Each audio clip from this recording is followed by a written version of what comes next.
नमस्कार दोस्तों, आप जिस कहानी को सुनने या देखने जा रहे हैं वह पूरी तरह काल्पनिक रचनाएं है। इस कहानी में दिखाए गए सभी पात्र, उनके नाम, स्थान, घटनाएं, शक्तियाँ और सिस्टम सिर्फ मनोरंजन के उद्देश्य से बनाए गए हैं। इस कहानी का किसी भी जीवित या वर्तमान व्यक्ति धर्म से कोई संबंध नहीं है। अगर कहानी की घटना, नाम, घटनाएं और व्यक्ति घटनाओं की समान दिखती है तो केवल संयोग मात्र का है।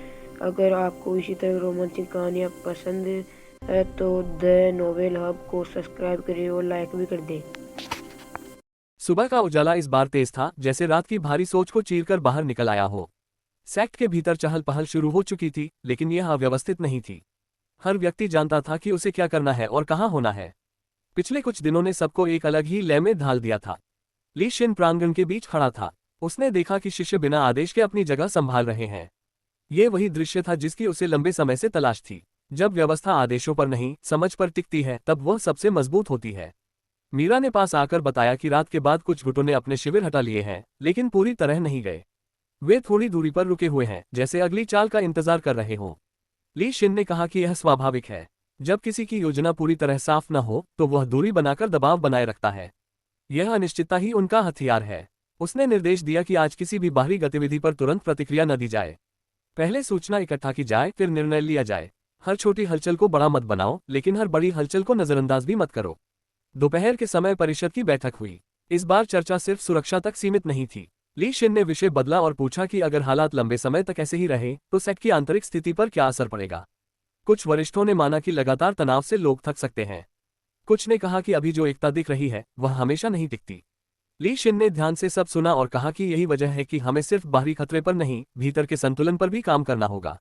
अगर मन टूट गया तो दीवारें अपने आप गिर जाएंगी। बैठक के बाद उसने कुछ शिष्यों को अलग बुलाया। उन्हें कोई विशेष मिशन नहीं दिया गया, बल्कि बस एक जिम्मेदारी दी गई, लोगों की बात सुनने की। शिकायतें, डर, सवाल, सब कुछ। ये काम तलवार उठाने से कहीं कठिन था। शाम होते होते एक नई खबर आई। जिस बड़े गुट ने पहले दबाव बनाया था उसके भीतर मतभेद खुलकर सामने आने लगे थे। कुछ लोग तुरंत टकराव चाहते थे तो कुछ पीछे हटने की सलाह दे रहे थे। मीरा ने पूछा कि क्या ये हमारे लिए अवसर है। ली शिन ने जवाब दिया कि अवसर तभी अवसर होता है जब हम खुद स्थिर हों। अगर हम जल्दबाजी करेंगे तो दूसरों की लड़ाई में उलझ जाएंगे। उसने तय किया कि फिलहाल सेक्ट तटस्थ रहेगा, लेकिन आंखें बंद नहीं करेगा। रात के समय एक अप्रत्याशित मेहमान आया। वह किसी गुट का प्रतिनिधि नहीं था, बल्कि एक अकेला साधक था जो कई क्षेत्रों में घूम चुका था। उसने बताया कि बाहर का माहौल अब सिर्फ शक्ति पर नहीं, बल्कि डर पर चल रहा है। लोग निर्णय नहीं ले रहे, बल्कि बचने की कोशिश कर रहे हैं। ली शिन ने उससे पूछा कि लोग सेक्ट के बारे में क्या सोचते हैं। उस साधक ने कहा कि कुछ लोग आपको शांत कहते हैं, कुछ अनिश्चित, लेकिन ज्यादातर मानते हैं कि आप बिना शोर के खड़े रहते हैं। ये बात ली शिन के लिए नई नहीं थी, लेकिन पुष्टि जरूरी थी। मेहमान के जाने के बाद ली शिन देर तक सोचता रहा। उसे एहसास हुआ कि सेक्ट अब अनजाने में एक प्रतीक बन रहा है, और प्रतीक होना जितना सम्मानजनक है उतना ही खतरनाक भी। रात गहराने लगी। पहरेदारों की आवाजें दूर दूर से सुनाई दे रही थीं। सब कुछ शांत था, लेकिन ये शांति अब बोझिल नहीं थी। ली शिन छत पर गया और दूर तक फैले अंधेरे को देखा। उसे लगा जैसे हर दिशा से निगाहें उसी पर टिकी हों, लेकिन इस बार उसे असहजता नहीं हुई। उसने मन ही मन तय किया कि अगला कदम चाहे छोटा हो या बड़ा, वह सोच समझकर उठाया जाएगा। न डर से, न घमंड से। मीरा ने पास आकर कहा कि लोग पूछ रहे हैं कि आगे क्या होगा। ली शिन ने हल्की मुस्कान के साथ कहा कि आगे वही होगा जो हम मिलकर तय करेंगे। भविष्य किसी एक व्यक्ति का फैसला नहीं होता। रात के अंतिम पहर में अचानक एक संकेत मिला, लेकिन ये खतरे का नहीं था। ये सिर्फ ये बताने के लिए था कि बाहर की दुनिया अब भी हिल रही है। ली शिन ने संदेश पढ़ा और उसे रख दिया। उसने किसी को जगाया नहीं, किसी को दोहराया नहीं। कभी कभी सबसे बड़ा फैसला कुछ न करना भी होता है। आसमान में हल्की रोशनी उभरने लगी। एक और दिन शुरू होने वाला था। ये दिन लड़ाई का हो सकता था या इंतजार का, लेकिन जो भी हो, ली शिन जानता था कि सेक्ट अब सिर्फ हालात का पीछा नहीं कर रहा। वह अपनी दिशा खुद तय करने लगा था, और यही बदलाव की असली शुरुआत थी। सुबह की हवा आज कुछ अलग थी। उसमें ठंडक भी थी और एक अनजाना सा दबाव भी। सेक्ट के भीतर हलचल पहले जैसी ही थी, लेकिन लोगों की चाल में अब सतर्कता के साथ साथ आत्मविश्वास भी झलक रहा था। यह आत्मविश्वास अचानक नहीं आया था, यह उन दिनों का नतीजा था जब हर कोई डर के साथ जीना सीख गया था। ली शिन बहुत देर तक ध्यान में बैठा रहा। उसकी सांसें स्थिर थीं, लेकिन उसके मन में विचार तेजी से चल रहे थे। उसे साफ महसूस हो रहा था कि अब हालात रुकने वाले नहीं हैं। बाहर की दुनिया में जो तनाव पनप रहा था वह धीरे धीरे सेक्ट की दहलीज तक पहुंच चुका था। मीरा ने भीतर आकर बताया कि आज सुबह दो अलग अलग दिशाओं से दूत आए हैं। दोनों के संदेश अलग थे, लेकिन संकेत एक ही था, बड़े गुट अब खुले तौर पर पक्ष चुनने की तैयारी में है। ली शिन ने आंखें खोली और गहरी सांस ली। उसने कहा कि जब सब लोग बोलने लगते हैं तब सबसे जरूरी होता है सुनना। हमें हर आवाज में छिपे डर और लालच दोनों को पहचानना होगा। उसने आदेश दिया कि दूतों को अंदर बुलाया जाए, लेकिन अलग अलग समय पर। कोई भी यह न समझे कि हम सबको एक साथ तौल रहे हैं। पहला दूत आया। उसके शब्द सीधे थे लेकिन नजरें टाल रही थी। उसने सहयोग की बात की लेकिन उसकी आवाज में भरोसे से ज्यादा मजबूरी थी। ली शिन ने ध्यान से सुना और अंत में बस इतना कहा कि सेक्ट किसी के साथ तभी खड़ा होता है जब रास्ता साफ हो। दूसरा दूत आया तो उसकी चाल में आत्मविश्वास था। उसने शक्ति की बात की, सुरक्षा की बात की और भविष्य की बातें कहीं। लेकिन उसके शब्दों में साझेदारी नहीं, शर्तें थीं। ली शिन ने उसे देखा और कहा कि जहां शर्तें ज्यादा हों वहां भरोसा कम होता है। दोनों दूत बिना किसी ठोस जवाब के लौट गए। मीरा ने पूछा कि क्या ये सही फैसला था। ली शिन ने कहा कि अभी किसी का हाथ थामना खुद को कमजोर करना होगा।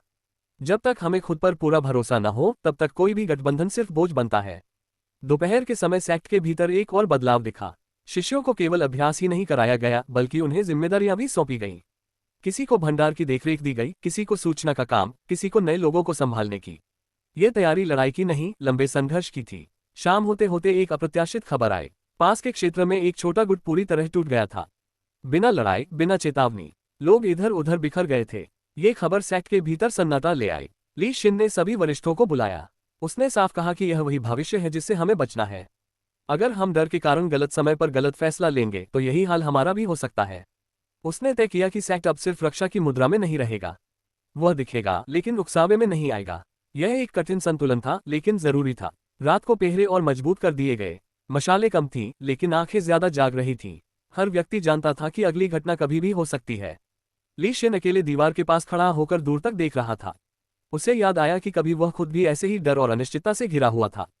फर्क बस इतना था कि अब उसके फैसलों का असर सिर्फ उस पर नहीं, सैकड़ों लोगों पर पड़ता था। मीरा ने धीरे से कहा कि लोग आप पर भरोसा करते हैं लेकिन डर भी रहे हैं। ली शिन ने कहा कि डर खत्म करना मेरा काम नहीं है। डर के साथ सही फैसला लेना ही असली जिम्मेदारी है। रात के अंतिम पहर में एक और संदेश आया। इस बार यह किसी गुट का नहीं था बल्कि हालात का था। कुछ रास्ते बंद हो चुके थे, कुछ नए खुल रहे थे। दुनिया खुद को नए ढंग से बांट रही थी। ली शिन ने संदेश पढ़ा और मन ही मन तय किया कि अब अगला कदम टालने का नहीं, तय करने का होगा।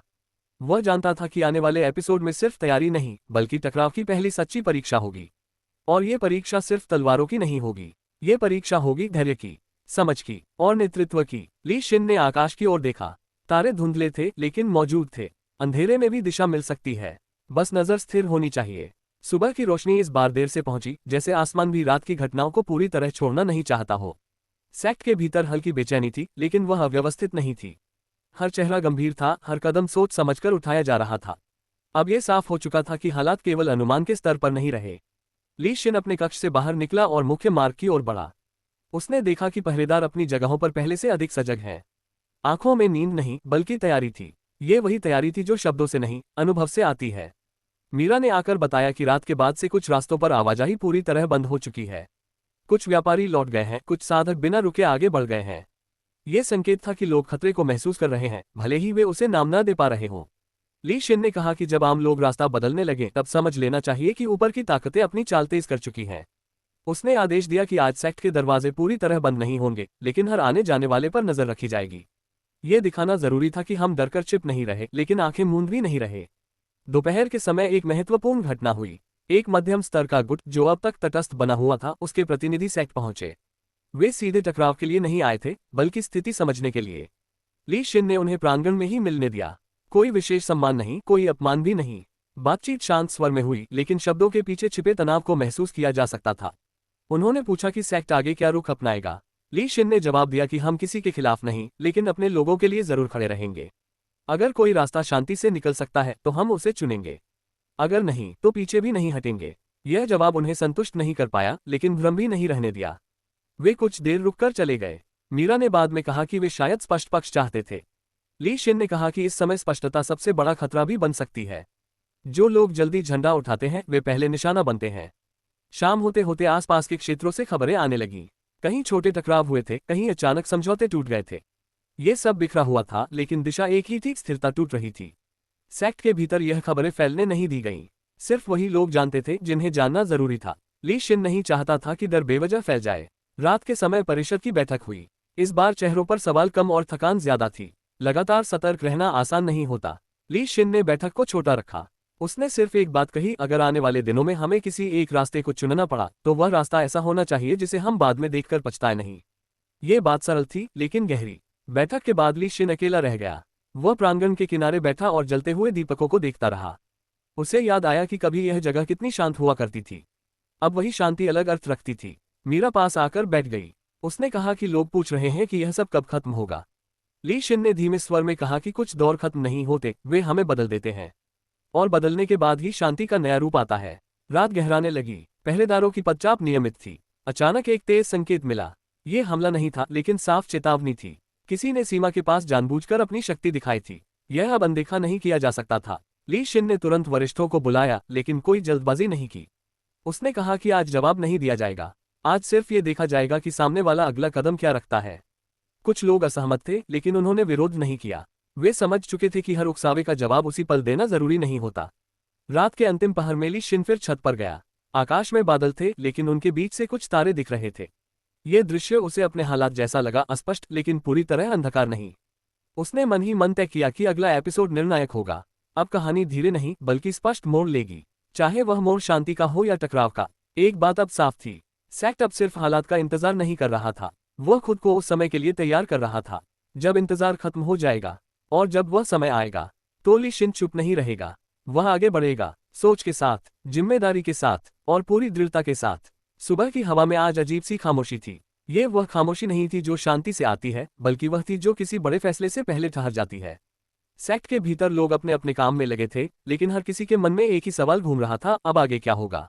ली शिन प्रांगण के बीचों बीच खड़ा था। उसने चारों दिशाओं में नजर दौड़ाई। ये जगह अब सिर्फ ईंट पत्थर नहीं रही थी, यह उन सभी उम्मीदों और डर का केंद्र बन चुकी थी जो यहाँ रहने वालों के दिलों में बस चुके थे। उसे अच्छी तरह पता था कि अब हर कदम का असर दूर तक जाएगा। मीरा ने पास आकर बताया कि रात के बाद से बाहरी गतिविधियां और साफ हो गई हैं।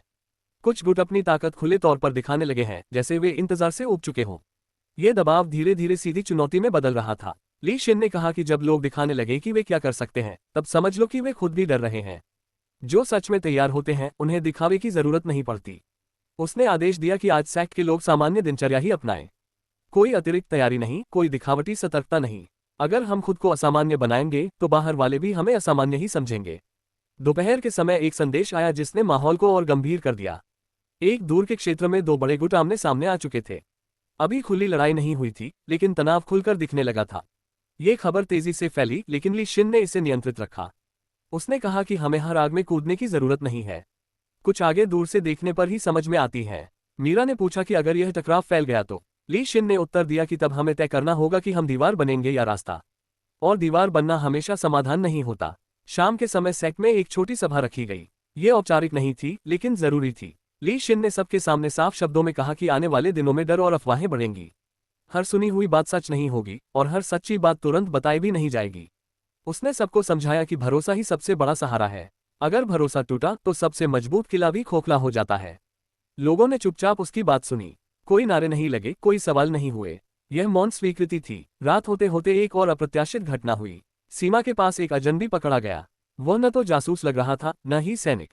पूछने पर उसने बताया कि वह सिर्फ रास्ता ढूंढ रहा था, क्योंकि बाहर हालात बिगड़ चुके हैं। ली शिन ने उसे नुकसान पहुंचाने से मना कर दिया। उसने कहा कि डर से भागने वाला दुश्मन नहीं होता। उसे सुरक्षित रास्ता दिखाकर भेज दिया गया। कुछ वरिष्ठों को यह फैसला जोखिम भरा लगा। ली शिन ने कहा कि कभी कभी दया भी रणनीति होती है। रात गहराने लगी। आसमान में बादल फिर से छा गए, लेकिन बारिश नहीं हुई। ये वही ठहरा हुआ मौसम था जो मन की स्थिति जैसा लग रहा था। ली शिन अकेले टहलते हुए परिधि तक गया। उसने दीवार पर हाथ रखा और आंखें बंद कर ली। उसे एहसास हुआ कि अब सेक्ट किसी एक व्यक्ति की ताकत पर नहीं चल रहा।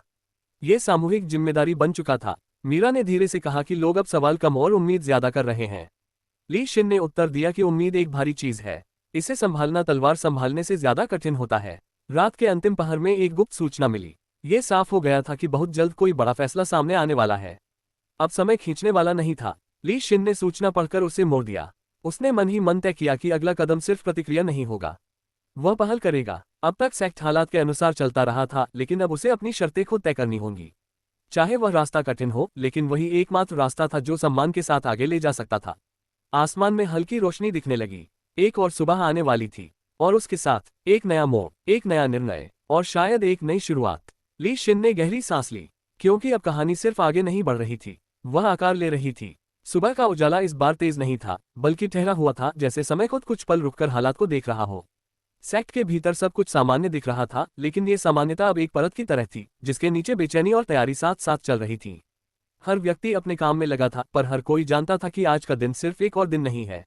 ली शिन प्रांगण में धीरे धीरे टहल रहा था। उसके कदमों में कोई जल्दबाजी नहीं थी। उसने देखा कि शिष्य अभ्यास कर रहे हैं, पहरेदार अपने स्थानों पर खड़े हैं और भीतर की व्यवस्था बिना शोर के चल रही है। ये वही स्थिति थी जिसे बनाने में समय लगता है और जिसे बनाए रखना और भी कठिन होता है। मीरा पास आए और उसने बताया कि बाहर की गतिविधियां अब और साफ हो गई हैं। कुछ गुट अपने लोगों को एक जगह इकट्ठा कर रहे हैं, कुछ ने अपने पुराने रास्ते बदल दिए हैं। यह संकेत था कि बड़े फैसले अब दूर नहीं हैं। ली शिन ने कहा कि जब सब अपनी जगह तय करने लगे, तब समझ लेना चाहिए कि टकराव सिर्फ समय की बात है। लेकिन टकराव का मतलब हमेशा लड़ाई नहीं होता। कभी कभी यह सिर्फ सीमाओं की पहचान होती है। उसने आदेश दिया कि आज सेक्ट की ओर से एक संदेश बाहर भेजा जाए। कोई धमकी नहीं, कोई घोषणा नहीं, बस ये साफ किया जाए कि सेक्ट अपनी सीमाओं को जानता है और उन्हें हल्के में नहीं लिया जाएगा। यह संदेश छोटा था, लेकिन उसके पीछे का अर्थ गहरा था।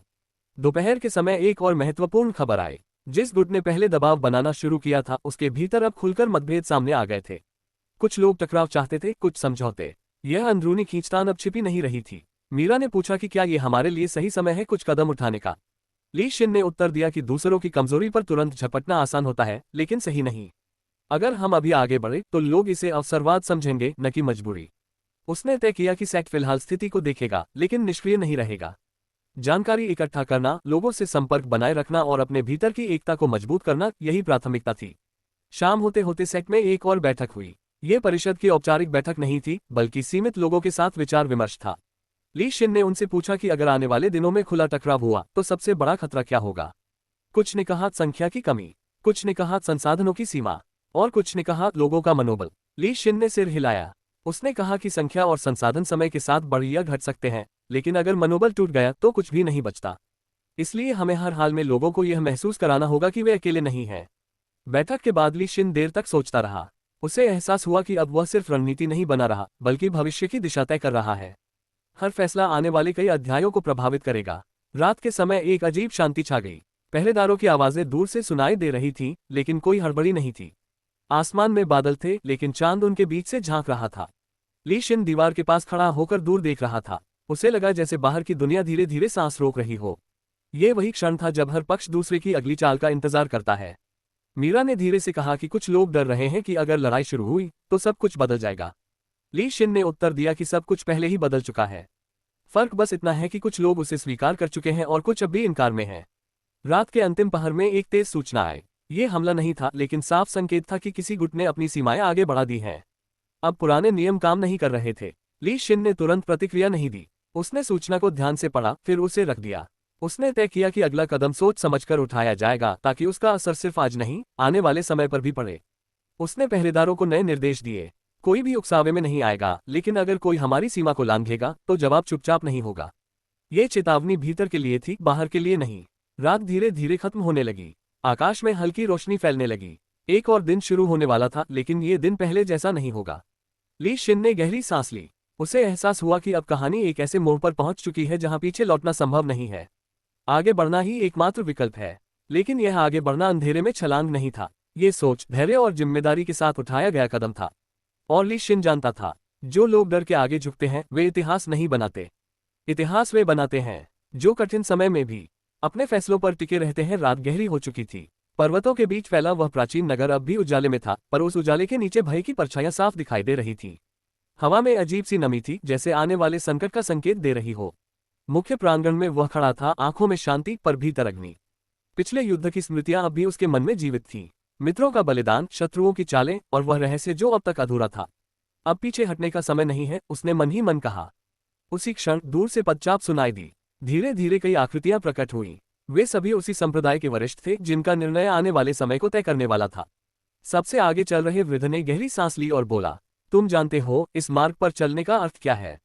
उसने सिर झुकाया। हाँ, पर यदि मैं न चला तो ये संसार स्वयं विनाश की ओर बढ़ जाएगा। सभा में सन्नाटा छा गया। कोई भी उसकी आंखों में झांकने का साहस नहीं कर पा रहा था, क्योंकि वहां केवल साहस नहीं था, वहां सत्य था। अचानक आकाश में बादल गरजे। बिजली की चमक के साथ ही प्रांगण की भूमि हल्की सी कांप उठी। यह कोई सामान्य प्राकृतिक घटना नहीं थी, ये चेतावनी थी। एक युवती जो अब तक चुप थी, आगे बढ़ी। उसकी आंखों में चिंता थी। यदि वह द्वार खुल गया तो सब कुछ बदल जाएगा, उसने धीमे स्वर में कहा। वह मुस्कुराया, पर उस मुस्कान में पीड़ा छिपी थी। कुछ बदलने के लिए ही तो ये सब आवश्यक है। उसी क्षण उसकी मुट्ठी में बंधा चिन्ह हल्का सा चमका। वह वही संकेत था जो केवल चुने हुए व्यक्ति को ही प्राप्त होता है। जैसे ही वह प्रकाश फैला, चारों ओर की ऊर्जा अस्थिर होने लगी। वरिष्ठों के चेहरे गंभीर हो गए। तो भविष्य ने अपना निर्णय सुना दिया है, वृद्ध ने कहा। उसने एक कदम आगे बढ़ाया। मैं तैयार हूं, चाहे परिणाम कुछ भी हो। जैसे ही उसने वह कदम रखा, धरती के नीचे छिपी शक्ति जाग उठी। दूर क्षितिज पर एक अदृश्य रेखा खींच गई, पुराने युग और नए युग के बीच की रेखा। ये केवल एक अध्याय का अंत नहीं था, यह उस संघर्ष की शुरुआत थी जिसे आने वाली पीढ़ियां भी याद रखेंगी। और उसी मौन में जहां सब कुछ थम सा गया था, भाग्य ने करवट ली। प्रांगण में फैला प्रकाश धीरे धीरे स्थिर होने लगा, पर वातावरण अब पहले जैसा नहीं रहा था। ऐसा लग रहा था मानो हवा तक किसी अनकहे सत्य का भार ढो रही हो। वह चिन्ह जो उसके हाथ पर चमक रहा था, अब स्पष्ट दिखाई दे रहा था, प्राचीन, रहस्यमय और भयावह। वरिष्ठों में से किसी ने भी आगे बढ़ने का साहस नहीं किया।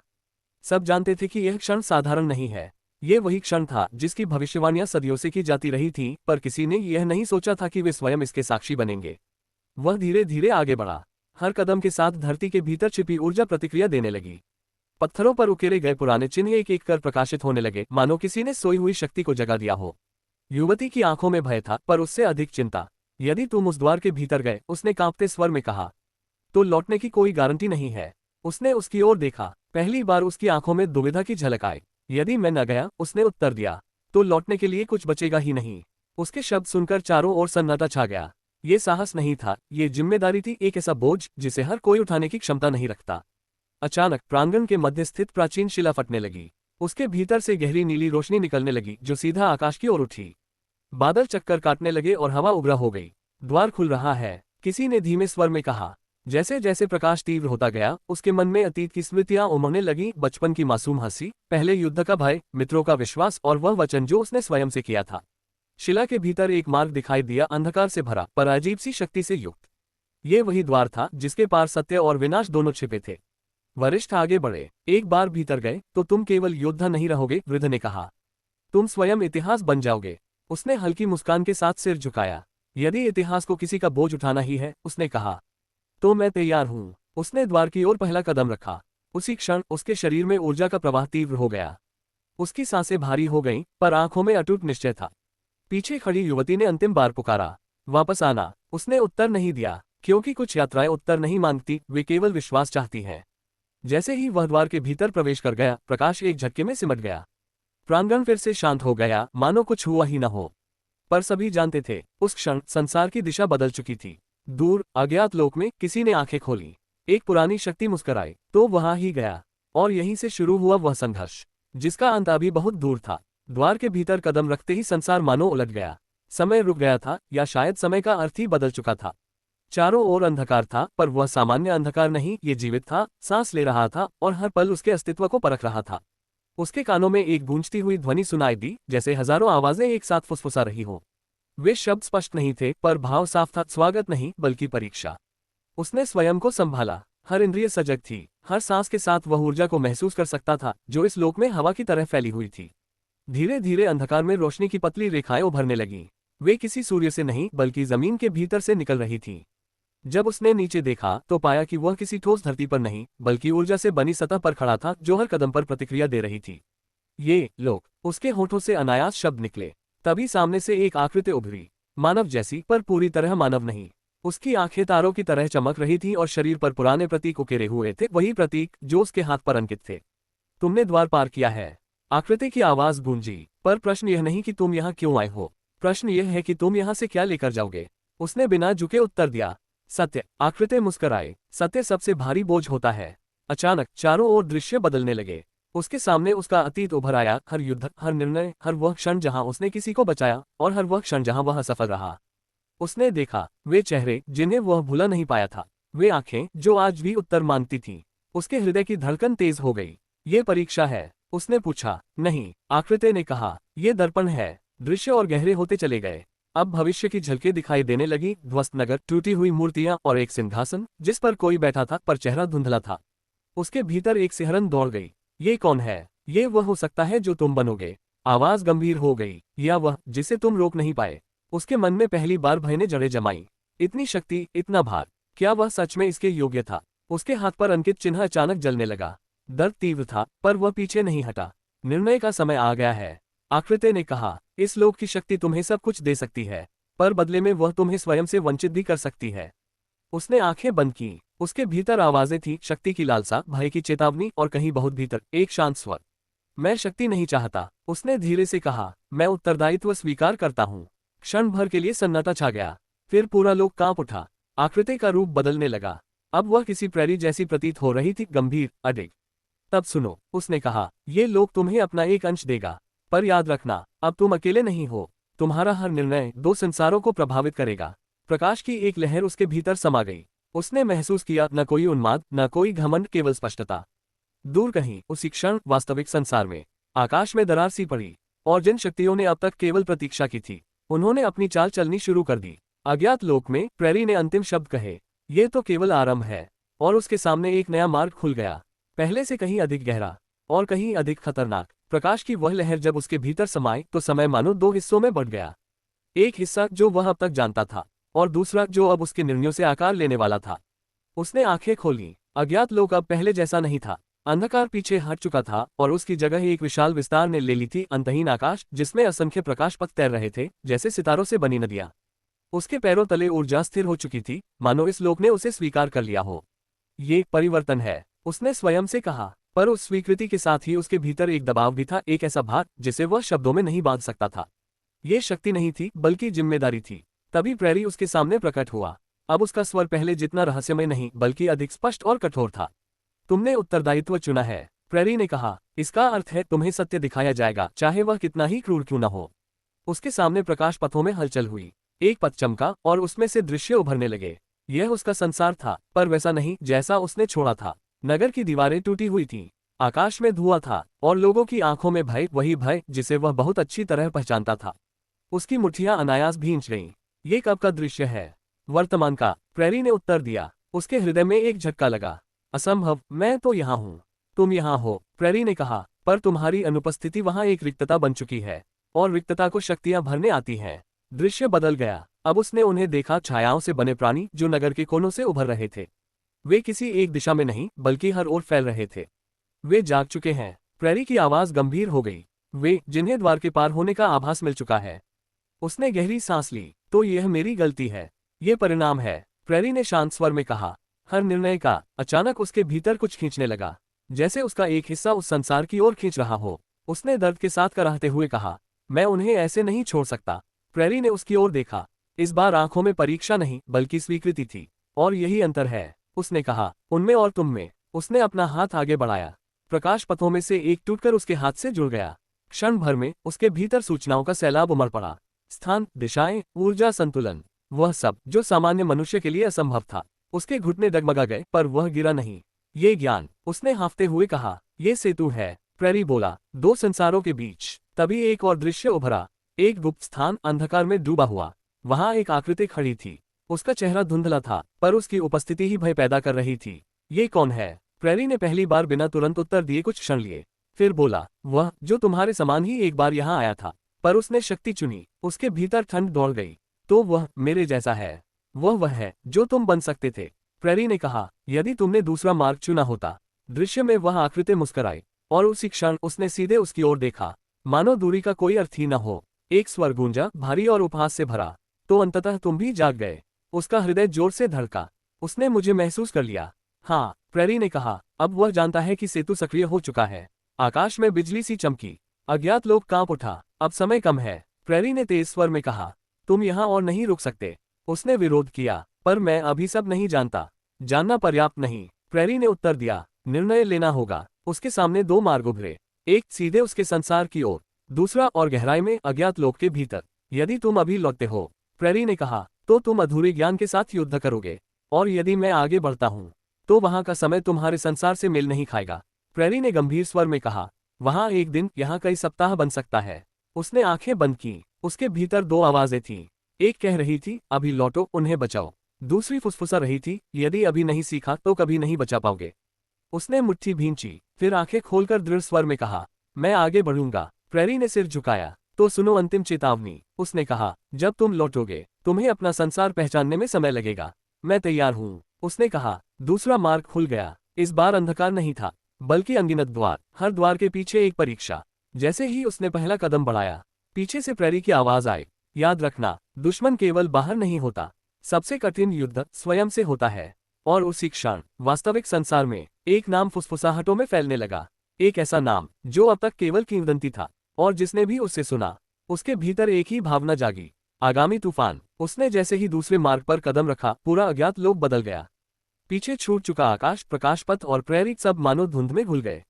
अब उसके सामने था एक विशाल पत्थर का मैदान, न कोई दीवार, न कोई छत, बस अंतहीन धरातल जिस पर अजीब अजीब चिन्ह उकेरे गए थे। हर चिन्ह से हल्की सी ऊर्जा उठ रही थी। यह ऊर्जा आक्रामक नहीं थी, लेकिन दबाव पैदा कर रही थी। उसने एक कदम आगे बढ़ाया। जमीन ने हल्का कंपन किया। ये जगह जीवित है, उसने धीमे से कहा। उसके शब्दों के साथ ही मैदान के मध्य एक स्तंभ उभरा। स्तंभ के ऊपर एक गोलाकार आकृति बनी, और उसके भीतर से एक स्वर निकला। प्रवेश स्वीकार किया गया। उसका शरीर सतर्क हो गया। ये स्वर प्रेरी का नहीं था। पहली परीक्षा आरंभ। अचानक चारों ओर का वातावरण बदल गया। पत्थर का मैदान सिकुड़ने लगा, और उसके चारों ओर एक सीमित क्षेत्र बन गया। हवा भारी हो गई, सांस लेना थोड़ा कठिन। ये परीक्षा शक्ति की नहीं है, स्वर गूंजा। ये परीक्षा संतुलन की है। उसके सामने जमीन फटने लगी। उस दरार से ऊर्जा की धाराएं निकलने लगीं। एक शीतल, एक प्रज्वलित, ठंडी ऊर्जा उसके बाएं ओर बह रही थी, गर्म ऊर्जा दाएं ओर। दोनों आपस में टकराने को आतुर थीं। यदि ये टकराईं, स्वर बोला, तो तुम्हारा अस्तित्व यही समाप्त। उसने दांत भींचे। तो करना क्या है? उत्तर तुरंत नहीं आया। ऊर्जा तेज होने लगी। उसका मन तेजी से काम करने लगा। अब तक वह हर युद्ध में किसी न किसी शक्ति का सहारा लेता आया था, पर यहाँ शक्ति ही समस्या थी। उसने आंखें बंद की, अपने भीतर झांका। वहां अब भी वह प्रकाश था जो सेतु बनने पर मिला था, पर उसके साथ ही भय भी था, अपने संसार का, अपने लोगों का। उसने धीरे धीरे सांस को नियंत्रित किया। शक्ति को बाहर निकालने की जगह उसने उसे स्थिर किया। उसके दोनों हाथ उठे, न गर्म ऊर्जा की ओर, न ठंडी की ओर, बल्कि उनके बीच। क्षण भर को कुछ नहीं हुआ। फिर ऊर्जा की धाराएं धीमी पड़ने लगी।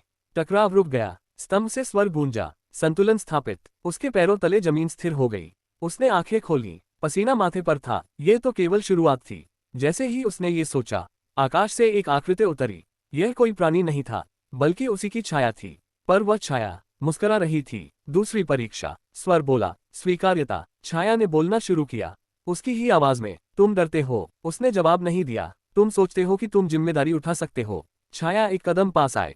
पर क्या तुम तैयार हो उन निर्णयों के लिए जिनसे कोई तुम्हें माफ नहीं करेगा? उसके भीतर कुछ कांपा। छाया ने दृश्य बदल दिया। अब वह अपने संसार में था। लोग उसे देख रहे थे, पर उनकी आंखों में उम्मीद नहीं थी। आरोप था, तुम आए ही क्यों? अगर शक्ति नहीं थी तो छोड़ा क्यों नहीं? आवाजें बढ़ती गईं। उसका सिर भारी होने लगा। ये वास्तविक नहीं है, उसने स्वयं से कहा, पर भावना वास्तविक है। छाया बोली। उसने घुटनों पर हाथ रखा, सांस गहरी की। मैं पूर्ण नहीं हूँ, उसने कहा। मैं गलतियां करूंगा। छाया ठिठक गई, पर मैं भागूंगा नहीं। उसने सिर उठाया, आंखों में दृढ़ता थी। अगर मुझे दोषी ठहराया जाएगा, तो भी मैं खड़ा रहूंगा। छाया की मुस्कान टूट गई। वह धुंध में बदलने लगी। स्वीकृतिपूर्ण। चारों ओर की आवाजें शांत हो गईं। स्तंभ फिर चमका। तीसरी और अंतिम परीक्षा। मैदान गायब हो गया। अब वह शून्य में खड़ा था। सामने एक द्वार, द्वार के ऊपर एक ही शब्द, त्याग। उसका हृदय तेज धड़का। द्वार के भीतर से एक दृश्य उभरा, उसका संसार, पर इस बार शांत। लोग सुरक्षित थे, पर उसमें वह स्वयं नहीं था। यदि इस द्वार से गुजरे, स्वर बोला, तो तुम इस युद्ध में नहीं रहोगे, पर संसार सुरक्षित रहेगा। उसने आंखें बंद कर लीं। यही तो वह चाहता था। फिर उसके भीतर एक और आवाज उठी, यदि तुम नहीं रहे, तो अगली बार कौन खड़ा होगा? उसने आंखें खोली। यदि मैं त्याग ही करूं, उसने कहा, तो अपना अस्तित्व नहीं, अपनी सुविधा करूंगा। द्वार कांप उठा। मैं रहूंगा, उसने आगे कहा, और लड़ूंगा। द्वार टूट गया, शून्य प्रकाश में बदल गया। स्तंभ की आवाज अंतिम बार गूंजी। तीनों परीक्षाएं पूर्ण। उसके भीतर कुछ स्थिर हो गया, कुछ स्पष्ट। उसी क्षण वास्तविक संसार में उसके नाम की फुसफुसाहट अब डर में बदल चुकी थी, और अंधकार में खड़ी वह आकृति धीरे धीरे मुस्कुरा रही थी। प्रकाश के उस विस्फोट के बाद सब कुछ अचानक शांत हो गया। न शून्य रहा, न स्तंभ, न परीक्षाओं की गूंज। वह स्वयं को एक परिचित धरातल पर खड़ा महसूस कर रहा था, पर यह धरातल पहले जैसा नहीं था। हवा में वही गंध थी, वही ताप, पर उसके भीतर कुछ स्थायी रूप से बदल चुका था। उसकी सांसें स्थिर थीं, हृदय शांत था, जैसे किसी ने भीतर के कोलाहल को एक ही क्षण में समेट दिया हो। उसने अपनी हथेली को देखा। वहां कोई चमक नहीं थी, कोई चिन्ह उभरा नहीं था, फिर भी उसे स्पष्ट अनुभव हो रहा था कि शक्ति अब केवल बाहर से आने वाली चीज नहीं रही, वह उसकी समझ का हिस्सा बन चुकी थी। उसने आंखें बंद की और ध्यान भीतर मोड़ा। पहले जहां ऊर्जा को खींचना पड़ता था, अब वह स्वयं प्रवाहित हो रही थी। न अधिक न कम, ठीक उतनी जितनी आवश्यक हो। उसे पहली बार समझ आया कि अब तक वह शक्ति को साध रहा था, पर अब शक्ति उसके साथ चल रही थी। उसी क्षण धरातल पर हल्की कंपन हुई। ये चेतावनी नहीं थी, बल्कि बुलावा था। उसने आगे कदम बढ़ाया। हर कदम के साथ आसपास का दृश्य स्पष्ट होता गया। पत्थर की दीवारें, जली हुई भूमि और दूर उठता धुआं। वह वापस उसी क्षेत्र में आ चुका था जहां कुछ समय पहले तक युद्ध की आशंका मात्र थी। अब वह आशंका वास्तविकता बन चुकी थी। सामने की पहाड़ी के पीछे से शोर उठ रहा था। लोगों की आवाजें, अस्त्रों की टकराहट और भय से भरी चीखें। उसने बिना रुके दौड़ लगाई। पहले की तरह थकान नहीं हुई। शरीर आज्ञाकारी था, जैसे वर्षों से इसी क्षण की प्रतीक्षा कर रहा हो। जैसे ही वह पहाड़ी के शिखर पर पहुंचा, दृश्य स्पष्ट हो गया। नीचे नगर के बाहरी भाग में अराजकता फैल चुकी थी। काले कवच पहने योद्धा आगे बढ़ रहे थे और नगर के रक्षक पीछे हट रहे थे।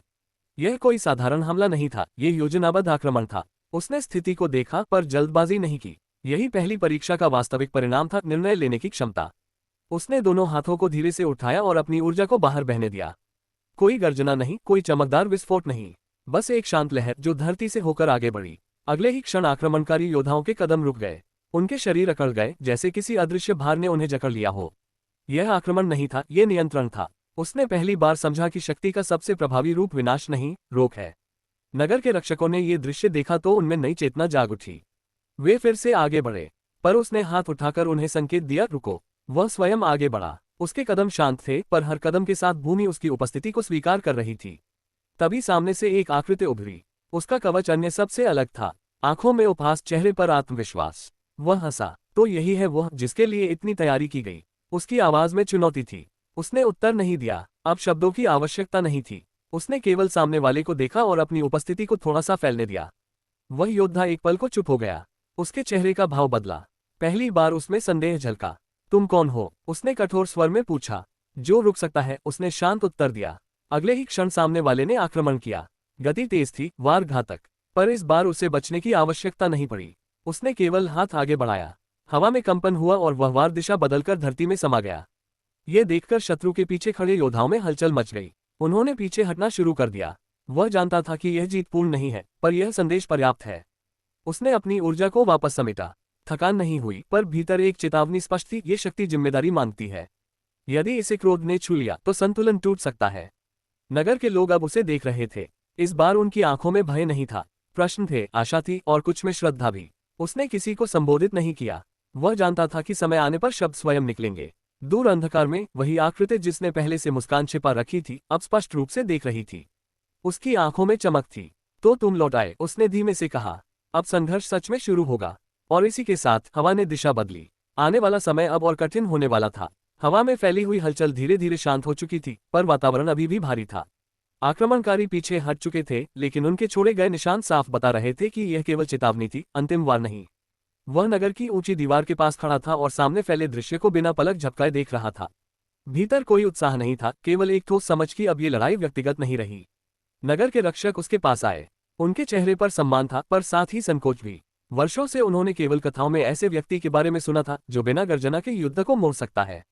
अब वह उनके सामने था। किसी ने कुछ कहना चाहा, पर उसने हाथ उठाकर रोक दिया। ये समय भाषण का नहीं था। शत्रु लौटेगा, उसने शांत स्वर में कहा, और अगली बार संख्या से नहीं, चाल से। ये सुनकर रक्षकों की रीढ़ में ठंडक दौड़ गई। वे जानते थे कि यह व्यक्ति डर फैलाने के लिए नहीं बोल रहा। उसकी आवाज में अनुभव था, अनुमान नहीं। वह मुड़ा और नगर के भीतर की ओर बढ़ा। गलियां सनकरी थीं, पर लोग द्वारों से झांक रहे थे। उनकी आंखों में सवाल थे, कुछ में अविश्वास, कुछ में आशा। वह जानता था कि भरोसा समय से बनेगा, किसी एक प्रदर्शन से नहीं। जैसे ही वह मुख्य सभागार के पास पहुंचा, उसे भीतर से हल्की ऊर्जा की अनुभूति हुई। ये वही एहसास था जो परीक्षाओं के बाद उसके भीतर जागा था। कोई उसे देख रहा था। उसने कदम रोक दिए। अब छिपने की आवश्यकता नहीं, उसने बिना पीछे देखे कहा। क्षण भर की चुप्पी के बाद एक धीमी ताली की आवाज गूंजी। छाया से एक आकृति बाहर आए, वही जो पहले युद्धभूमि से दूर खड़ी थी। इस बार उसका चेहरा स्पष्ट था, न कोई मुखौटा, न कोई आवरण। उसकी आंखों में स्थिरता थी, पर वह स्थिरता शांति की नहीं, नियंत्रण की थी। तुम्हारी दृष्टि तेज है, उस व्यक्ति ने कहा। पहली ही मुलाकात में पहचान लिया। मैंने तुम्हें नहीं, उसने उत्तर दिया, तुम्हारी मंशा को पहचाना है। वह व्यक्ति मुस्कुराया। मंशा? तो बताओ, मेरी मंशा क्या है? उसने एक क्षण सोचा। अराजकता नहीं, वह बोला, बल्कि पुनर्व्यवस्था। ये सुनकर सामने वाले की आंखों में पहली बार रुचि झलकी। सही, उसने कहा। दुनिया बहुत समय से संतुलन का बोझ ढो रही है। अब उसे टूटने की जरूरत है ताकि नया संतुलन बने। और उसके लिए नगर जलाने होंगे। कुछ बलिदान आवश्यक होते हैं, वह व्यक्ति शांत स्वर में बोला, मानो किसी साधारण तथ्य की बात कर रहा हो। उसके भीतर हल्की सी प्रतिक्रिया उठी, पर उसने उसे बाहर नहीं आने दिया। यही उसकी नई शक्ति थी, संयम। बलिदान वही देते हैं, उसने कहा, जो स्वयं सुरक्षित रहते हैं। मुस्कान गायब हो गई। शब्दों से मुझे मत नापो, वह बोला। मैंने भी अपना बहुत कुछ खोया है। खोना और नष्ट करना अलग होता है, उसने उत्तर दिया। दोनों के बीच मौन छा गया। यह मौन भारी था, मानो दो धाराएं टकराने से पहले स्थिर हो गई हो। अंततः सामने वाले ने सांस ली। तुम अभी पूरी तस्वीर नहीं देख रहे, उसने कहा। जो शक्ति तुम्हें मिली है वह केवल रक्षा के लिए नहीं है। मैं तय करूंगा कि उसका उपयोग कैसे होगा, उसने दृढ़ता से कहा। तय करने का समय आएगा, वह व्यक्ति बोला, और तब तुम्हें चुनना होगा। किसके बीच? इस नगर और उस सत्य के बीच, जो इसे बचा भी सकता है और तोड़ भी सकता है। इतना कहकर वह पीछे हटने लगा। हवा में उसकी उपस्थिति धुंधली होने लगी। अगली बार हम शब्दों में नहीं मिलेंगे, उसकी आवाज गूंजी। वह अकेला खड़ा रह गया। सभागार के द्वार उसके पीछे खुल गए। नगर के प्रमुख और कुछ वरिष्ठ लोग बाहर आए। उन्होंने सब कुछ देख लिया था। उनकी आंखों में चिंता थी। वह कौन था? प्रमुख ने पूछा। उसने क्षण भर सोचा। वह आने वाले तूफान का पहला संकेत था, उसने कहा। और यह नगर उसका केंद्र है। सभागार के भीतर बैठक हुई। रणनीतियां बनी, सीमाएं मजबूत करने की बातें हुई। पर उसके मन में वह चेहरा बार बार उभर रहा था। वह शत्रु साधारण नहीं था। उसके पास न केवल शक्ति थी, बल्कि धैर्य भी। रात गहराने लगी। वह छत पर अकेला खड़ा था। आकाश साफ था, पर सितारे मंद लग रहे थे। उसने अपनी हथेली को देखा। अब उसे स्पष्ट अनुभव हो रहा था कि शक्ति बढ़ रही है, पर साथ ही उससे अपेक्षाएं भी। यदि ये केवल शुरुआत है, उसने स्वयं से कहा, तो अंत कितना कठिन होगा। दूर कहीं उसी अंधकार में वह व्यक्ति खड़ा था। उसके पीछे और भी परछाइयां थीं। उसने धीमे से कहा, अब वह जाग चुका है। अगला चरण शुरू करो। और उसी क्षण हवा में एक अदृश्य लहर दौड़ गई, जो केवल कुछ चुने हुए लोग ही महसूस कर सकते थे। संघर्ष अब सतह पर नहीं था, वह जड़ों में उतर चुका था। रात और गहरी हो चुकी थी। नगर के ऊपर फैला आकाश शांत दिख रहा था, पर उस शांति के नीचे असंख्य हलचलें जन्म ले रही थीं। वह छत के किनारे खड़ा था। हवा उसके वस्त्रों से टकरा रही थी, पर भीतर की बेचैनी को छू नहीं पा रही थी। उस व्यक्ति के शब्द अब भी उसके मन में गूंज रहे थे, चयन, सत्य और विनाश। ये साधारण धमकी नहीं थी, बल्कि भविष्य का संकेत था। नगर के भीतर पहली बार उसे स्पष्ट रूप से अलग अलग ऊर्जा की उपस्थिति महसूस हुई। कुछ कमजोर थी, कुछ तेज, और कुछ ऐसी जो जानबूझकर स्वयं को छिपाए हुए थी। यही वे थे, छिपे हुए गुट। वे नगर में वर्षों से रहे होंगे, सामान्य नागरिकों के रूप में, व्यापारियों, साधुओं, रक्षकों के बीच। और आज पहली बार उन्होंने सांस लेना शुरू किया था। उसने आंखें बंद की और अपनी चेतना को फैलाया। यह कोई आक्रमण नहीं था, केवल अनुभूति। उसे एक जगह हल्की सी कंपन महसूस हुई, पुराना भंडारगृह, जहां अब कोई नहीं जाता था। वहां ऊर्जा अस्थिर थी, जैसे किसी ने उसे बांध कर रखा हो। वह बिना शोर किए वहां पहुंचा। भवन जर्जर था, दीवारों पर समय की दरारें साफ दिखती थीं। भीतर अंधेरा था, पर उसकी दृष्टि अब प्रकाश पर निर्भर नहीं थी। उसे चार उपस्थिति साफ महसूस हो रही थी। अब और छिपना व्यर्थ है, उसने भीतर प्रवेश करते ही कहा। अंधकार से चार आकृतियां उभरी। उनके चेहरे साधारण थे, पर आंखों में भय नहीं था। ये भय का अभाव ही सबसे बड़ा संकेत था। हमें लगा नहीं था कि तुम इतनी जल्दी पहचान लोगे, उनमें से एक ने कहा। मैं तुम्हें ढूंढ नहीं रहा था, उसने उत्तर दिया, तुम स्वयं सामने आए। एक क्षण को मौन छाया रहा। फिर दूसरी आकृति बोली, हम केवल निरीक्षक हैं। इस नगर का पतन हमारा लक्ष्य नहीं। फिर किसके लिए रास्ता बना रहे हो, उसने पूछा। तीसरी आकृति आगे बढ़ी, उस व्यवस्था के लिए जो आने वाली है। पुरानी शक्तियां सड़ चुकी हैं, संतुलन केवल नाम का रह गया है। उसकी दृष्टि कठोर हो गई। और तुम तय करोगे कि कौन सड़ा है। चौथी आकृति, जो अब तक चुप थी, हंसी। नहीं, वह तय करेगा। कौन? जिसे तुम अभी शत्रु मानते हो। उस क्षण उसे सब कुछ स्पष्ट हो गया।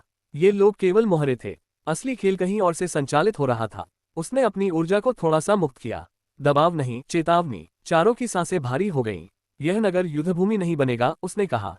यदि तुम यहाँ रहे तो नियम मेरे होंगे। वे पीछे हटे, विरोध नहीं किया। जाते जाते एक ने कहा, तुम रोक सकते हो, पर बदल नहीं सकते। वे अंधकार में विलीन हो गए। वह जानता था कि यह अंत नहीं था, ये केवल परत का हटना था। जब वह वापस लौटा, नगर की पहली घंटी बजी। ये संकेत था, किसी ने सीमाओं पर हलचल देखी थी। शत्रु फिर सक्रिय हो चुका था, पर इस बार भीतर से। उसने गहरी सांस ली। अब लड़ाई शक्ति की नहीं, समझ की थी। सुबह का उजाला नगर पर फैला, पर यह उजाला राहत नहीं लाया। गलियों में फुसफुसाहट थी। लोग रात की घंटी की बात कर रहे थे। कुछ भयभीत थे, कुछ क्रोधित, और कुछ असामान्य रूप से शांत। यही सबसे खतरनाक संकेत था। सभागार में आपात बैठक बुलाई गई। नगर प्रमुख, वरिष्ठ रक्षक और प्रभावशाली नागरिक एकत्र हुए। वह चुपचाप सबको देख रहा था। शब्दों से अधिक वह उनके भाव पढ़ रहा था। यही कहीं वह दरार थी जो शत्रु चाहता था। हमें उसे नगर से बाहर भेज देना चाहिए, एक व्यक्ति ने अचानक कहा। जहां भी यह व्यक्ति जाता है, वहां संकट आता है। कक्ष में हलचल मच गई। कुछ ने समर्थन किया, कुछ ने विरोध। वह समझ गया बीज बो दिया गया है। उसने हस्तक्षेप नहीं किया। ये पहली बार था जब उसने जानबूझकर मौन चुना, क्योंकि अब सत्य को स्वयं उभरना था। यदि वह न होता तो कल नगर जल चुका होता, एक वृद्ध रक्षक बोला। या शायद हमला ही न होता, उसी व्यक्ति ने पलटवार किया। शब्द तेज होते गए, विश्वास टूटने लगा। तभी उसने धीरे से कहा, शत्रु का सबसे पहला वार तलवार से नहीं, संदेह से होता है। कक्ष शांत हो गया। सबकी दृष्टि उसकी ओर थी। मैं यहाँ रहने के लिए नहीं आया, उसने आगे कहा, और न ही शासन करने के लिए। मैं यहाँ इसलिए रुका हूँ क्योंकि यह नगर उस मार्ग पर है जहाँ अगला तूफान टकराएगा। और यदि हम तुम्हारा साथ न दें, नगर प्रमुख ने पूछा, तो भी मैं रुकूंगा, उसने शांत उत्तर दिया, क्योंकि यह मेरा निर्णय नहीं, आवश्यकता है। ये सुनकर कुछ चेहरों पर राहत आए, कुछ पर असंतोष। वही व्यक्ति जिसने पहले विरोध किया था अब मुस्कुरा रहा था। यही था विश्वासघात का चेहरा। रात को वह अकेला गलियों से गुजरा। उसे पीछा किए जाने का आभास हुआ, पर उसने ध्यान नहीं दिया। वह चाहता था कि वे स्वयं आगे आएं। एक मोड़ पर 3 आकृतियां प्रकट हुईं। उनके हाथों में हथियार थे, पर वे कांप रहे थे। हमें मजबूर किया गया है, उनमें से एक बोला। किसने? उन्होंने नाम नहीं लिया, आवश्यकता भी नहीं थी। उसने केवल देखा और अपनी ऊर्जा को स्थिर रखा। जाओ, उसने कहा, और उससे कहो, छिपने से सत्य नहीं बदलता। वे भाग गए। दूर एक छत पर वही व्यक्ति खड़ा था। उसकी आंखों में अब धैर्य नहीं था, बल्कि उत्सुकता थी। तुम खेल को उल्टा मोड़ रहे हो, उसने स्वयं से कहा। नीचे वह आकाश की ओर देख रहा था। सितारे अब और मंद हो गए थे। संघर्ष स्पष्ट हो चुका था। अब प्रश्न केवल ये था, पहले कौन टूटेगा, विश्वास या शक्ति? नगर के भीतर तनाव अब छिपा नहीं रह गया था। गलियों में लोग एक दूसरे को संदेह से देखने लगे थे। जो कल तक साथ खड़े थे, आज उनके बीच मौन की दीवार थी। यही वह स्थिति थी जिसका शत्रु को इंतजार था। वह ये बात भली भांति समझता था। वह सभागार की सीढ़ियों पर खड़ा था। उसके सामने नगर के प्रमुख लोग एकत्र थे। उनके चेहरे पर रात की बेचैनी साफ झलक रही थी। उसने बिना भूमिका बांधे कहा, अब छिपने का समय समाप्त हो चुका है। यदि आज सत्य सामने नहीं आया तो कल यह नगर भीतर से टूट जाएगा। कुछ लोग असहज हो गए, कुछ ने नजरें फेर लीं, और केवल एक व्यक्ति ऐसा था जिसकी सांसें अनजाने में तेज हो गईं। यही संकेत पर्याप्त था। तुम जानते हो कि मैं किसकी बात कर रहा हूं, उसने आगे कहा। जो बाहर से नहीं, भीतर से वार कर रहा है। नगर प्रमुख ने भारी स्वर में पूछा, क्या तुम्हारे पास प्रमाण है? उसने सिर हिलाया, हाँ, और गवाह भी। इसी क्षण द्वार खुले। रात को जिन 3 युवकों को उसने छोड़ा था, वे भीतर आए। उनके चेहरे पर भय था, पर अब उसमें दृढ़ता भी थी। उन्होंने उस व्यक्ति की ओर इशारा किया जो अब तक सबसे अधिक विरोध कर रहा था। वही जो हर सभा में आग भड़काता था। इसी ने हमें भेजा था, उनमें से एक ने कांपते स्वर में कहा। कक्ष में हलचल मच गई। वह व्यक्ति उछल पड़ा। झूठ, उसने चिल्लाया, ये सब इसकी चाल है। वह आगे बढ़ा। उसकी आंखों में कोई क्रोध नहीं था, केवल ठंडा सत्य। यदि यह झूठ है, उसने कहा, तो तुम भाग क्यों रहे थे? उस क्षण वह व्यक्ति समझ गया कि खेल समाप्त हो चुका है। उसके चेहरे की कठोरता टूट गई। उसकी देह से वह छिपी हुई ऊर्जा फूट पड़ी जिसे वह इतने समय से दबाए हुए था। अब उसका असली स्वरूप दिख रहा था। हाँ, वह हंसा, मैं ही था, क्योंकि तुम सब अंधे हो। तुम उस व्यवस्था की रक्षा कर रहे हो जो पहले ही मर चुकी है। रक्षकों ने हथियार उठाए, पर उसने हाथ के संकेत से रोक दिया। उसे बोलने दो, हम केवल रास्ता बना रहे थे, वह व्यक्ति बोला, ताकि वह आ सके। जिसे तुम शत्रु कहते हो वही इस युग को नया रूप देगा। नष्ट करके? नगर प्रमुख ने पूछा। बलिदान के बिना कुछ भी नया नहीं बनता, उसने उत्तर दिया। ये सुनकर सभागार में फैले लोग सिहर उठे। अब भ्रम नहीं बचा था। तुम्हारी भूल यही है, उसने शांत स्वर में कहा। तुमने समझा कि शक्ति केवल तोड़ने के लिए होती है। उसने एक कदम आगे बढ़ाया। उसकी उपस्थिति भर से दबाव फैल गया। वह व्यक्ति पीछे हटने लगा। तुम मुझे मार सकते हो, उसने कहा, पर विचार को नहीं। मैं तुम्हें मार नहीं रहा, उसने उत्तर दिया। मैं तुम्हें रोक रहा हूं। क्षण भर में रक्षकों ने उसे बांध लिया। उसका हंसता चेहरा भी अब बुझ चुका था। सभा समाप्त हुई, पर नगर की परीक्षा समाप्त नहीं हुई थी। वह जानता था ये केवल एक पर्दा गिरा है। असली मंच अब खुलेगा। रात को वह फिर छत पर खड़ा था। दूर क्षितिज पर बादल इकट्ठा हो रहे थे। वह व्यक्ति, वह असली शत्रु अब अधिक देर तक प्रतीक्षा नहीं करेगा। अब अगला वार सीधा होगा, उसने स्वयं से कहा। और कहीं दूर अंधकार में किसी ने मुस्कुराते हुए उत्तर दिया, यही तो मैं चाहता था।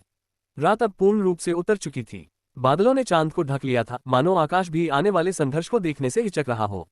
नगर की दीवारों पर रक्षक सतर्क खड़े थे, पर इस बार शत्रु बाहर नहीं, सामने आने वाला था। वह नगर के मध्य खड़ा था। चारों ओर फैला मौन असामान्य था। न कीड़े की आवाज, न हवा की सरसराहट। यही वह क्षण था जब तूफान आने से पहले प्रकृति स्वयं सांस रोक लेती है। अचानक धरती में हल्की कंपन हुई।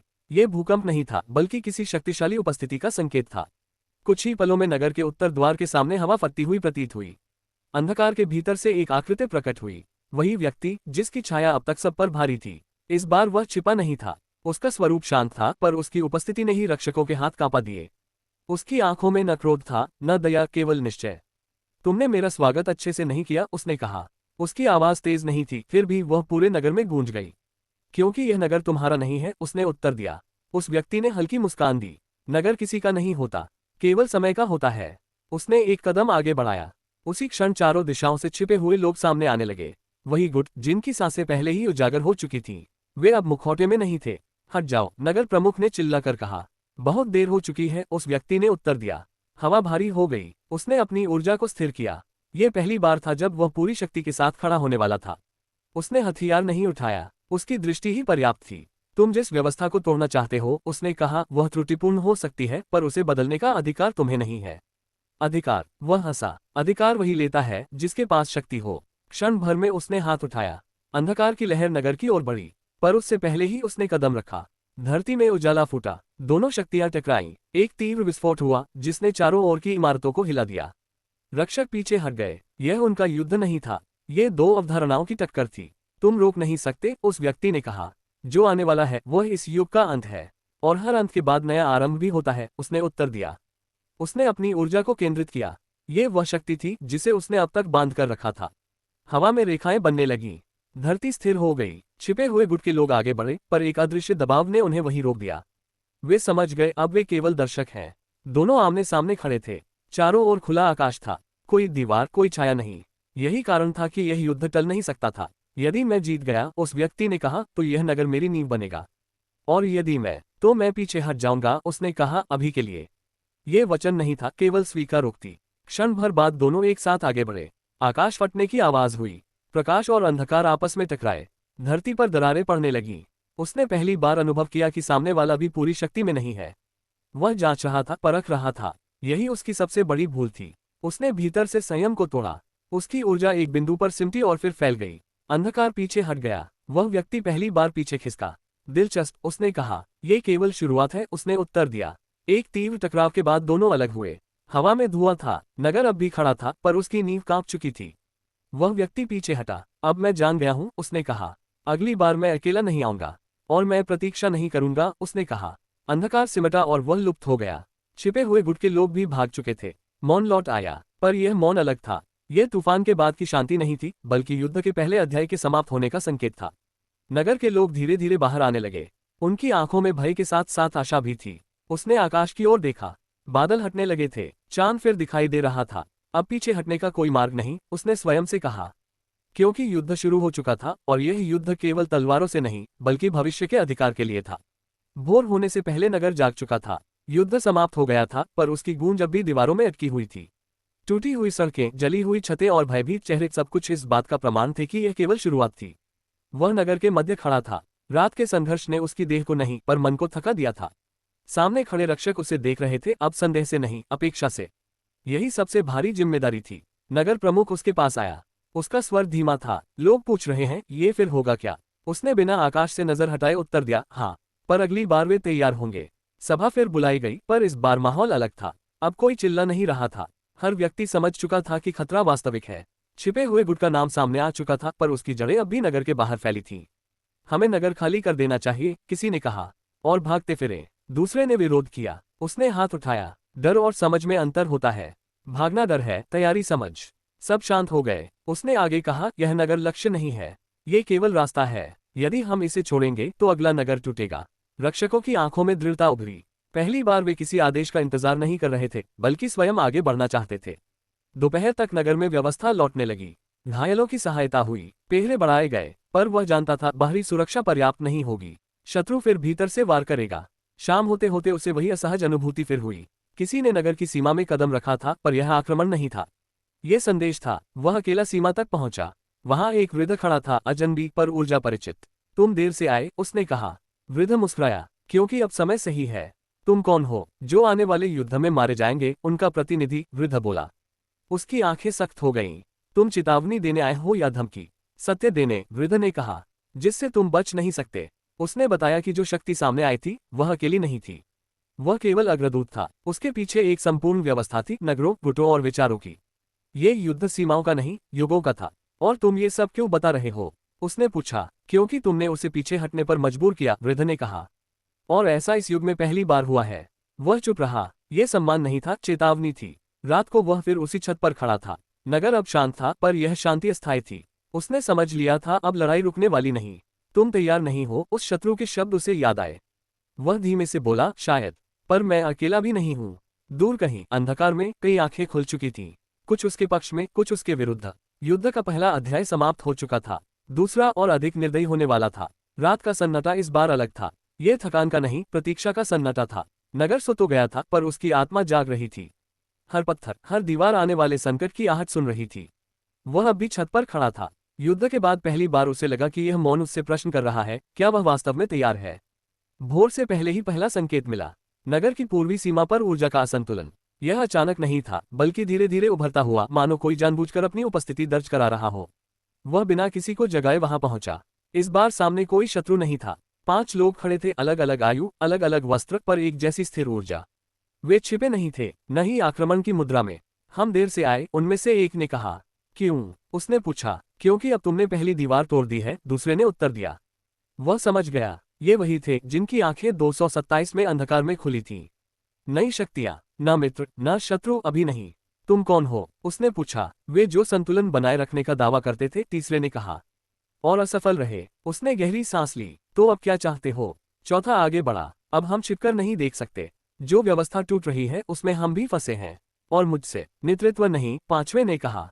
दिशा, ये शब्द भारी था। उसने कभी स्वयं को उस स्थान पर नहीं रखा था, पर परिस्थितियां उसे वहीं धकेल रही थीं। मैं किसी को बचाने का वादा नहीं कर सकता, उसने कहा। हमें वादा नहीं चाहिए, पहला बोला।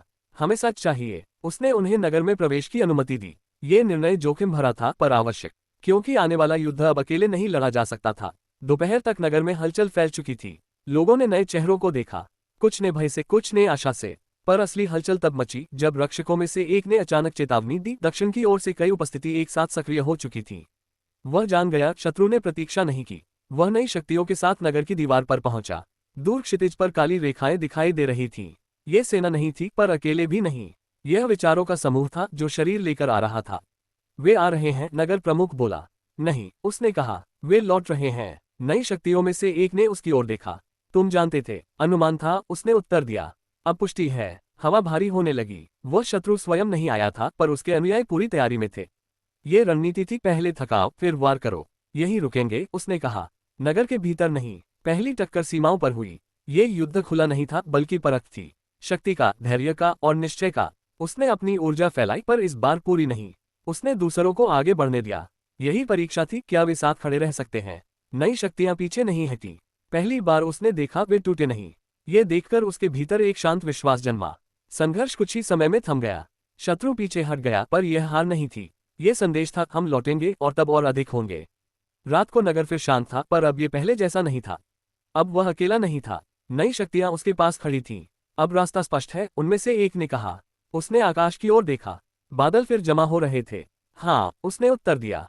और अब पीछे हटने का विकल्प किसी के पास नहीं है, क्योंकि युद्ध अब केवल एक नगर का नहीं रहा था। ये युगों के बीच की रेखा बन चुका था। सुबह का उजाला नगर पर पड़ा तो सब कुछ सामान्य सा दिख रहा था, पर यह केवल ऊपर की परत थी।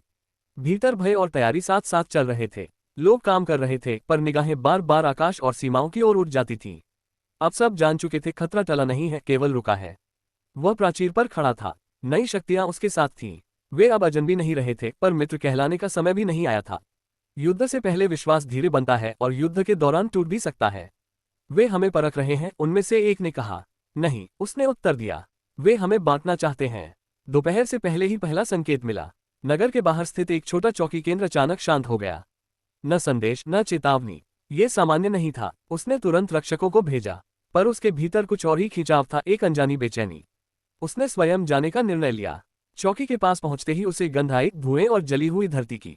दृश्य साफ था। वहां कोई खुला युद्ध नहीं हुआ था। सब कुछ तेजी से, योजनाबद्ध ढंग से समाप्त किया गया था। ये हमला नहीं, उसने कहा। ये संदेश है। तभी उसे एक हलचल दिखी।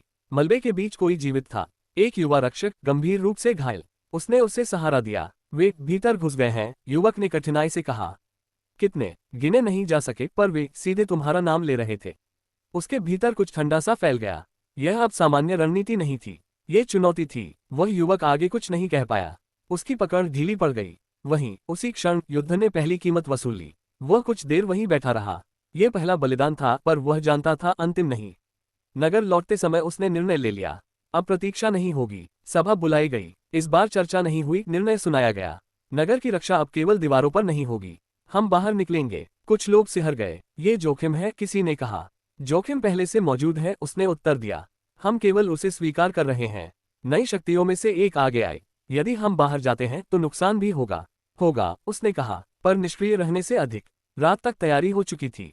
यह कोई विशाल सेना नहीं थी, बल्कि चुने हुए लोग थे जो जानते थे कि लौटना निश्चित नहीं। जैसे ही वे नगर से बाहर निकले, अंधकार गहराने लगा। दूर दूर तक फैली परछाइयां साफ दिख रही थीं।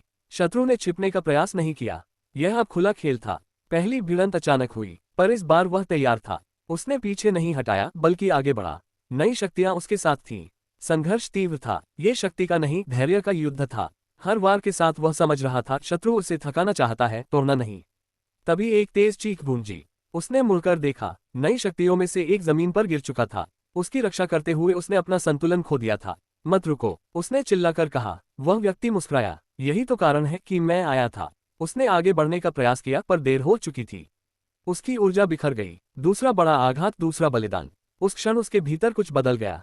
ये क्रोध नहीं था, बल्कि स्पष्टता थी। उसने अपनी शक्ति को फैलाया, इस बार बिना संकोच। शत्रु पीछे हटने लगा। वे अपना उद्देश्य पूरा कर चुके थे। संदेश दे दिया गया था। अंधकार छट गया। मैदान शांत हो गया, पर शांति भारी थी। वह उस गिरे हुए व्यक्ति के पास खड़ा था। अब शब्द अर्थहीन थे। यह अंत नहीं है, उसने धीमे स्वर में कहा। नगर लौटते समय कोई नहीं बोला। हर कोई समझ रहा था, ये युद्ध अब व्यक्तिगत हो चुका है। रात को वह अकेला बैठा था। बलिदान की स्मृति उसके साथ थी। अब पीछे हटना पाप होगा, उसने स्वयं से कहा। क्योंकि जो गिर चुके थे वे वापसी नहीं चाहते थे, वे केवल ये चाहते थे कि यह संघर्ष व्यर्थ न जाए। और कहीं दूर अंधकार में शत्रु ने संतोष की सांस ली। अब वह हमारे नियमों से खेलेगा, वह बोला। युद्ध का दूसरा चरण शुरू हो चुका था। रात इस बार गहरी थी, पर ठंडी नहीं। ये वह रात थी जिसमें निर्णय जन्म लेते हैं और भ्रम मर जाते हैं। नगर लौटने के बाद कोई उत्सव नहीं था, कोई विजय का भाव नहीं था। केवल मौन था, भारी चुभता हुआ मौन। वह सभा कक्ष में अकेला बैठा था। सामने रखे मानचित्र पर अब कई निशान बन चुके थे। हर निशान एक नुकसान था, एक चेतावनी। शत्रु ने सीधे आक्रमण नहीं किया था, पर हर चाल सोच समझकर चली गई थी। यही बात उसे परेशान कर रही थी। वे जीतने नहीं आए, उसने धीमे स्वर में कहा। पीछे खड़ी नई शक्तियों में से एक ने पूछा, तो फिर क्यों? उसने मानचित्र पर उंगली घुमाई। वे हमें इस नगर से बांधना चाहते हैं, हमारी दृष्टि सीमित करना चाहते हैं। दूसरे ने कहा, पर उनका हमला बिखरा हुआ था, कोई केंद्रीय शक्ति नहीं दिखी। यही तो योजना है, उसने उत्तर दिया। वे चाहते हैं कि हम यही समझे कि वे असंगठित हैं। उसी क्षण नगर प्रमुख भीतर आया। उसका चेहरा थका हुआ था। लोग डर रहे हैं, उसने कहा। बलिदानों ने उन्हें झकझोर दिया है। डर स्वाभाविक है, उसने कहा, पर यदि डर दिशा बन जाए तो वही शत्रु की जीत होगी। सभा फिर बुलाई गई। इस बार शब्द कम थे, निर्णय अधिक। उसने स्पष्ट कहा, शत्रु नगर को नहीं, हमारे निर्णयों को निशाना बना रहा है। वह चाहता है कि हम गलत जगह पर अपनी शक्ति खर्च करें। तो समाधान? किसी ने पूछा। हम उसकी चाल का उत्तर उसकी चाल से नहीं देंगे, उसने कहा। हम उसे मजबूर करेंगे कि वह स्वयं सामने आए। ये सुनकर कक्ष में हल्की हलचल हुई। ये जोखिम भरा है, नगर प्रमुख बोला। युद्ध में सुरक्षित केवल वह रहता है जो चलता नहीं, उसने शांत स्वर में कहा। रात के तीसरे पहर सूचना आई। पश्चिमी मार्ग पर एक पूरा गांव खाली मिल रहा था। न लाशें, न संघर्ष के चिन्ह, केवल सन्नाटा। वह तुरंत समझ गया। यही है, उसने कहा। क्या यही उनकी असली योजना है? लोगों को हटाना, जमीन खाली करना, ताकि जब वे आए तो कोई ढल न बचे। वह चुने हुए लोगों के साथ तुरंत निकला। ये यात्रा युद्ध से अधिक भयावह थी। खाली घर, बुझे चूल्हे, अधूरे काम, सब कुछ ऐसा लग रहा था जैसे समय को अचानक रोक दिया गया हो। एक घर में उसे एक वृद्ध मिली। वह जा नहीं सकी थी। उसकी आंखों में भय नहीं, थकान थी। वे हमें नहीं मारे, वृद्ध ने कहा। उन्होंने बस कहा, ये स्थान अब हमारा नहीं रहा। उसने आंखें बंद कर लीं। अब सब स्पष्ट था। शत्रु केवल सत्ता नहीं चाहता था, वह स्मृति मिटाना चाहता था, जगहों की, लोगों की, इतिहास की। यदि हम रुके रहे, उसने अपने साथियों से कहा, तो अगला नगर खाली मिलेगा। तभी हवा बदली। एक जानी पहचानी ठंडक फैल गई। वह व्यक्ति स्वयं नहीं, पर उसकी उपस्थिति पास थी। अंधकार से आवाज आई, अब समझे। वह मुड़ा। हाँ, उसने कहा, अब देर नहीं है। देर बहुत हो चुकी है, आवाज बोली। पर अभी अंत नहीं आया। अंधकार छट गया। संदेश दे दिया गया था। नगर लौटते समय उसने अंतिम निर्णय लिया। अब रक्षा नहीं, प्रतिरोध होगा। सभा में उसने स्पष्ट कहा, हम नगर नहीं छोड़ेंगे, पर केवल यहीं भी नहीं रुकेंगे। हम उनकी खाली जमीन पर कदम रखेंगे। नई शक्तियों ने सिर हिलाया। ये वही दिशा थी जिसका वे इंतजार कर रहे थे। रात को वह अकेला छत पर खड़ा था। दूर अंधकार में शत्रु भी शायद यही कर रहा था, आकाश देख रहा था। अब खेल बदल गया है, उसने धीमे स्वर में कहा, क्योंकि शत्रु की असली योजना उजागर हो चुकी थी और अब उसे रोकने के लिए आधे कदम नहीं, पूरा युद्ध चाहिए था।